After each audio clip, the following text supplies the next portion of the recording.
I was looking through my grains that I have stored, and I came upon this half-open bag of hard red winter wheat, and it had become infested with some sort of caterpillar, and so I brought it out here yesterday and dusted it with some DE, diatomaceous earth, about 5 teaspoons of diatomaceous earth, and I would judge this to be about I'd say about 7 or 8 pounds of grain, hard red winter wheat, which I use for bread. But anyway, within 15 minutes to a half an hour, I noticed that I noticed that there were dozens of little caterpillars crawling up the side of the plastic tote here. You can see they're still trying to escape. It's the funniest thing.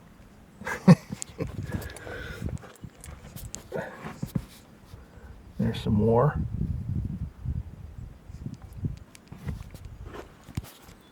And when they come over the edge,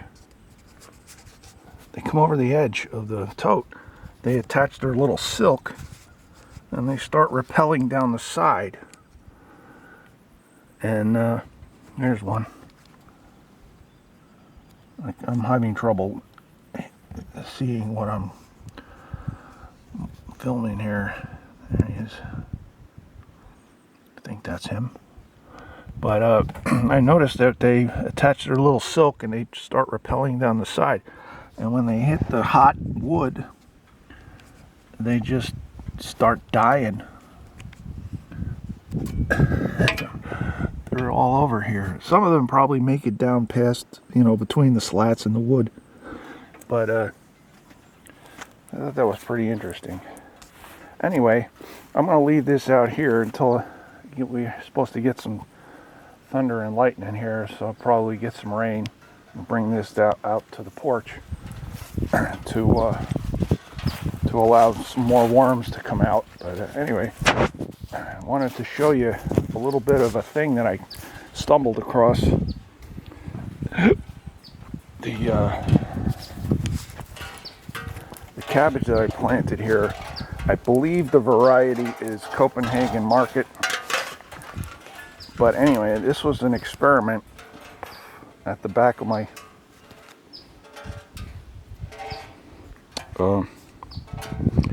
garden plot here, and I got 5 of them here. Well, there's one small one that never developed, but anyway, I had some cabbage caterpillar damage, as you can see, and so I trimmed off all of the lower leaves that were pretty much shot, and I took them over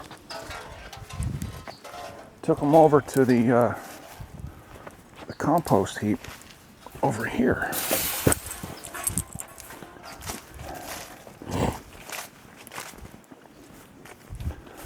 And I threw the leaves in the heap.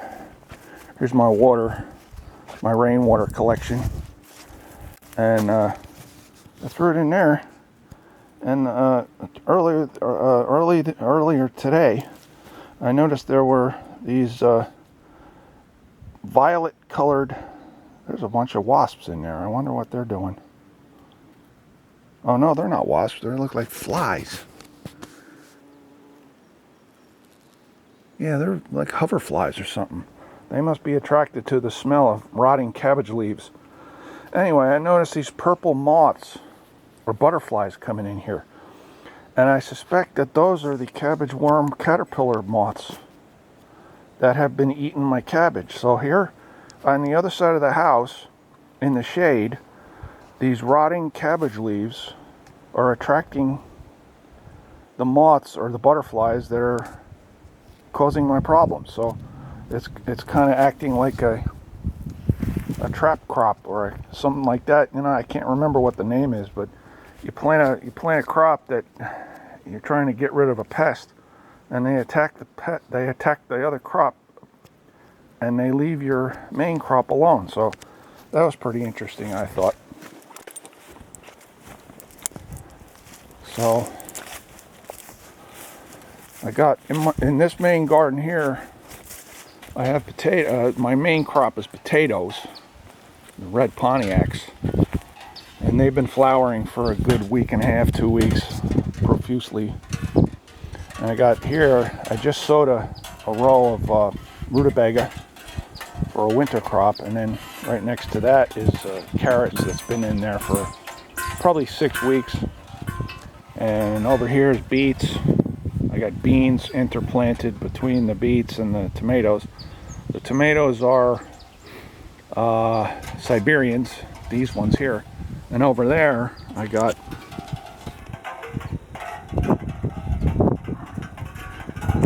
Italian yellow pear growing up a trellis.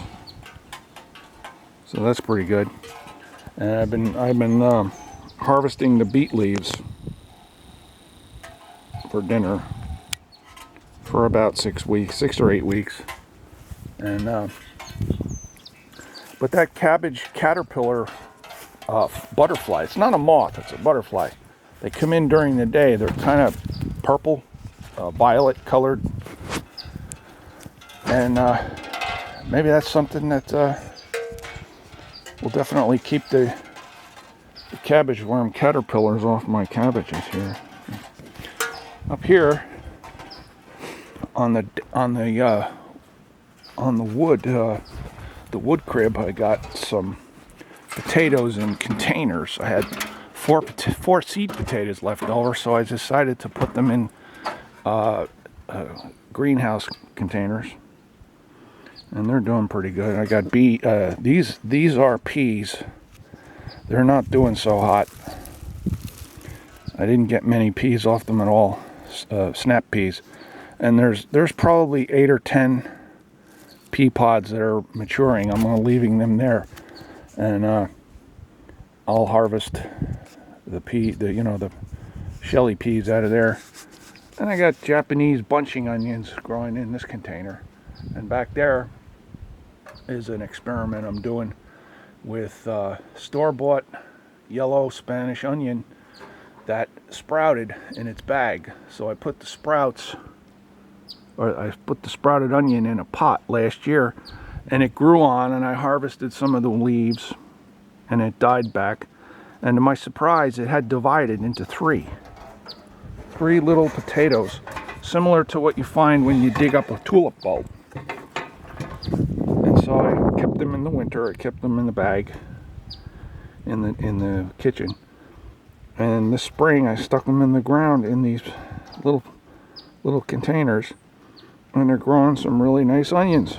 And they're not setting seed. They're not putting up the flower stalk. So it's a surprising little, pleasant surprise of an experiment that I am conducting. We'll see.